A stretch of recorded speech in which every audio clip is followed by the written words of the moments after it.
Oi, pessoal, bem-vindos. Hoje a gente vai fundo num estudo bem interessante de neurociência. É sobre como o nosso cérebro lida quando a gente, aumenta nossas próprias emoções, as boas e as ruins. Exato. A gente está falando de um artigo recente, né, de Oboshi e colegas, que saiu numa revista importante, a Social Cognitive and Affective Neuroscience. Isso. E a ideia aqui é tentar entender, assim, os mecanismos no cérebro por trás de uma técnica de regulação emocional. Eles chamam de distanciamento, mas aqui é o inverso, né? É para aumentar o que a gente sente. Perfeito. É para intensificar mesmo. E para investigar isso, eles usaram ressonância magnética funcional, o fMRI, para ver o cérebro funcionando. Aquelas imagens coloridas do cérebro ativo. Essas mesmas. E também espectroscopia, o MRS, para medir um neurotransmissor específico, o GABA. Isso numa área-chave, o córtex pré-frontal medial. Certo, mas antes de entrar nos resultados, explica melhor essa técnica. Como assim não se distanciar? Então, é bem o oposto do que a gente geralmente pensa em regulação, que é se acalmar, né? Aqui, pediram para os participantes olharem fotos. Fotos com cenas, imagino, positivas e negativas. Exato. E a instrução era para eles se imaginarem dentro daquela cena, totalmente envolvidos, para sentir a emoção, seja ela boa ou ruim, com mais força ainda. Ah, entendi. Tipo, mergulhar de cabeça na situação para sentir tudo mais intensamente. Quase um trabalho de ator, né? É uma boa analogia. E o achado principal, assim, o que mais chamou a atenção, foi que intensificar emoções negativas ativou um conjunto de áreas cerebrais de um jeito bem mais forte do que quando intensificaram as positivas. Interessante. Então o cérebro reage diferente se a gente está turbinando algo ruim versus algo bom. Parece que sim, pelo menos com essa estratégia específica. E que áreas foram essas que acenderam mais para o negativo? Bom, teve mais ativação no córtex pré-frontal medial, o MPFC, que está ligado a pensar sobre si mesmo, e também na junção temporoparietal esquerda, a TPJ, e na ínsula anterior dos dois lados. A ínsula faz sentido, né? Ligada às sensações do corpo, às emoções viscerais. Totalmente. E também ativou a área motora pré-suplementar, a pré-SMA. E o mais curioso de tudo, o cerebelo. Dos dois lados, mas numa região específica chamada Cruz 2. O cerebelo? Mas, peraí, cerebelo não é basicamente para coordenar movimento, equilíbrio? Isso é bem inesperado. Pois é. Essa é a parte que está fazendo muita gente repensar o papel do cerebelo. Ele não é só sobre movimento, Então ele faz mais coisa? muito mais. Estudos recentes como esse estão mostrando que ele, e principalmente essa área Cruz I, está super envolvido em funções cognitivas, sociais, tipo mentalização. Mentalização, tipo, entender o que o outro tá pensando ou sentindo. Exato. Ou, nesse caso do estudo, se projetar na situação, adotar aquela perspectiva de primeira pessoa para sentir a emoção negativa mais forte. O cerebelo parece ser crucial nesse processo de simulação interna. Que doideira!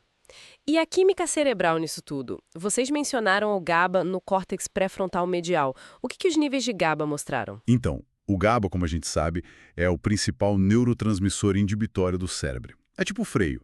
E o fascinante foi que níveis mais altos de GABA nessa área pré-frontal, Mais freio ali na frente. isso, estavam ligados a uma atividade maior do cerebelo direito, mas só durante a tarefa de intensificar as emoções negativas. Peraí, deixa eu ver se entendi. Mais GABA, que é inibitório, no pré-frontal. E isso tá ligado a mais atividade no cerebelo direito quando a pessoa tá tentando sentir algo ruim com mais força. Parece o contrário, né? Parece contraintuitivo, eu sei, mas uma das ideias é que talvez essa maior inibição no córtex pré-frontal permita que o cerebelo assuma um papel mais proeminente nesse processo específico, sem tanta interferência do pré-frontal, digamos assim. Como se o freio em uma área liberasse outra para agir mais. E é uma possibilidade. E tem mais um detalhe. Essa maior atividade no cerebelo direito também se correlacionou com o quanto os próprios participantes sentiam que estavam conseguindo intensificar as emoções negativas. Ah, então fecha o ciclo. Mais GABA no pré-frontal, ligado a mais atividade no cerebelo direito, que por sua vez está ligado a conseguir sentir o negativo mais intensamente de propósito. Exatamente. É uma conexão funcional bem interessante entre química cerebral numa área, atividade em outra e a experiência subjetiva da pessoa. E para as emoções positivas, acharam alguma área que ficou mais ativa para elas? Não significativamente, nessa comparação direta com as negativas. O que pode sugerir algumas coisas, né? Talvez o processo seja diferente, ou talvez os estímulos negativos usados no estudo fossem simplesmente mais potentes, mais fáceis de intensificar. Entendi. E diferenças entre homens e mulheres viram algo? Eles fizeram uma análise exploratória, mas não encontraram evidências muito fortes de diferenças. É algo que precisa de mais pesquisa para confirmar. Certo. Então, para a gente resumir, esse estudo trouxe essa luz inesperada sobre o papel do cerebelo, né? Especialmente essa região cruz 2, quando a gente força a barra para sentir emoções negativas. Exato. E mostrou essa ligação curiosa com o GABA lá no córtex pré-frontal. E o que isso significa na prática? Para que serve saber disso? Olha, ajuda a gente a entender melhor como funciona a regulação emocional normal, mas também pode ser super importante para entender alguns transtornos. Tipo depressão, ansiedade? Exatamente. Em muitos transtornos de humor, a gente já sabe que pode ter alteração nos níveis de GABA ou problemas na comunicação entre o córtex pré-frontal e o cerebelo. Esse estudo adiciona uma peça nesse quebra-cabeça. Faz sentido. Então, a forma como essa comunicação pré-frontal cerebelar funciona, modulada pelo GABA, pode ser chave para entender por que algumas pessoas têm dificuldade em regular emoções negativas. Pode ser um caminho importante para a pesquisa e, quem sabe, para futuros tratamentos. Muito bom. E para a gente fechar, fica aqui uma provocação, né?